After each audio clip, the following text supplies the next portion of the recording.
Supreme court के आदेश से गंवानी पड़ी है 27 आरक्षित सीटें। नवाज को पंजाब असेंबली में 27 आरक्षित सीटें गंवानी पड़ी हैं। सुन्नी इत्तेहाद काउंसिल को आरक्षित सीट देने का आदेश दिया गया है।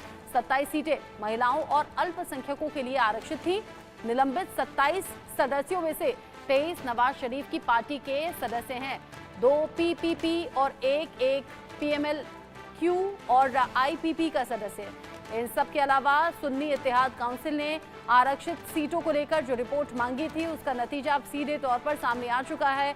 यूके देवनाथ सर, शहबाज सरकार की मुश्किलें कम होती हुई दिखती नहीं है किसी भी लिहाज से।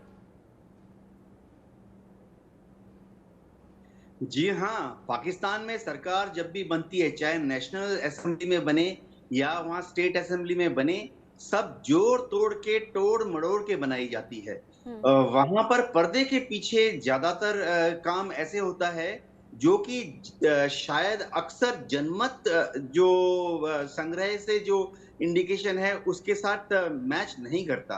पाकिस्तान में ट्रेडिशन रहा है कि रूलिंग पार्टी जो है वो हमेशा अपोजिशन के लोगों को तोड़कर, डराकर, धमकाकर, खासतौर से ये छोटी-छोटी क्षेत्रीय पार्टी हैं उनको ब्लैकमेल करके अपने साथ मिला लेती है। तो वहां जो जमहूरियत है वो सिर्फ नाम के वास्ते है। अब पंजाब प्रोविंस की अगर हम बात करें तो ये जग जाहिर बात है कि पंजाब प्रोविंस में तो उन्होंने पूरी तरह से पीटीआई का खात्मा कर दिया है। इमरान खान के जितने कलीग्स हैं, साथी हैं, सपोर्टर्स हैं, सबको छोटे-छोटे केसेस में फंसाकर जेल में बंद किया हुआ है। और तो और जब वहां स्टूडेंट्स और बच्चियों ने जब जलसा निकाला था इमरान के सपोर्ट में 1 साल पहले, तो पंजाब में माहौल ऐसा था कि तुरंत वहां धारा 144 लगा दो, इन युवाओं को पकड़कर, महिलाओं को, युवाओं को पकड़कर तुरंत जेल में भर दो 2 दिन के लिए और तीसरे दिन उनको छोड़ दो। इससे वहां पर एक खौफ का माहौल आ गया है। खौफ भी और विद्रोह भी, गुस्सा भी, और वही गुस्सा है जो अब लोगों का सड़कों पर आकर दिखाई दे रहा है। पीओके में पाकिस्तान के पाप का एक वीडियो भी सामने आया है जिसका जिक्र अभी हमने किया था। पाकिस्तानी सेना का बेरहमी का ये वीडियो है जहां स्कूल की छोटी-छोटी बच्चियां जिनकी उम्र काफी कम है, स्कूल की बच्चियों पर भी पाकिस्तानी सेना ने बेरहमी दिखाई। आंसू गैस के गोले छोड़ दिए गए, बीमार हो गई हैं कई स्कूली छात्राएं। बीमार बच्चियों का रो रो कर बुरा हाल है। अस्पताल के भीतर की ये तस्वीरें आप देख रहे हैं। पाकिस्तानी सेना ने घरों और स्कूल तक को नहीं बख्शा है।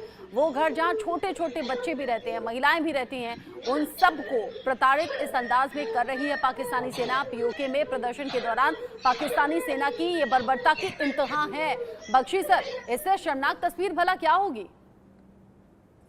देखिए, बहुत ही शर्मनाक स्थिति है ये, इसमें दो राय नहीं है। और ये भी मैं बता दूं कि इससे बदतर स्थिति और क्या चाहिए पाकिस्तान को।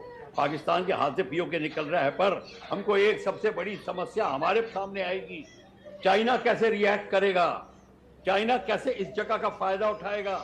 चाइना को डर है कि अगर हिंदुस्तान यहाँ घुस गया तो उसका सीपीईसी धरा धराया रह जाएगा। 110 बिलियन डॉलर्स का जो उसे समावेश लगाया हुआ है वो उसका क्या होगा। वो बलूचिस्तान से तो जूझ रहा है और एक और समस्या से जूझेगा। यहाँ पे हमको बड़ी अब ध्यान से देखना पड़ेगा, अपनी इंटेलिजेंस की पूरी इस्तेमाल करनी पड़ेगी कि क्या पाकिस्तान पीओके को लेके कैसे चलेगा, क्योंकि पीओके उसके हाथ से गया तो उसकी सारे प्रोजेक्ट चले जाएंगे। ये प्रॉब्लम और खड़ी होगी। तो इस समय भारत को अपनी नीति में कैसे बदलाव लाना है, अपनी प्लानिंग में कैसे बदलाव लाना है, और अगर हम सोच रहे हैं ऑफेंसिव एक्शन, उसका मतलब क्या होगा। ऑफेंसिव एक्शन सिर्फ एक पॉलिटिकल लैंग्वेज नहीं है, इसको ट्रांसलेट करिए अब जमीन पर तो भारत की बहुत बड़ी इकोनॉमिक एस्पेक्ट पे जोर पड़ेगा। ऐसे में भारत सरकार की स्ट्रेटेजी होनी क्या चाहिए, इस पर भी निगाहें हमारी हैं। वक्त वक्त पर बयान तो सामने आते हैं पीओके को लेकर, लेकिन इन सब के बीच में पाकिस्तान पर फिर से मंडरा गया है दिवालिया होने का खतरा भी। कर्ज चुकाने के लिए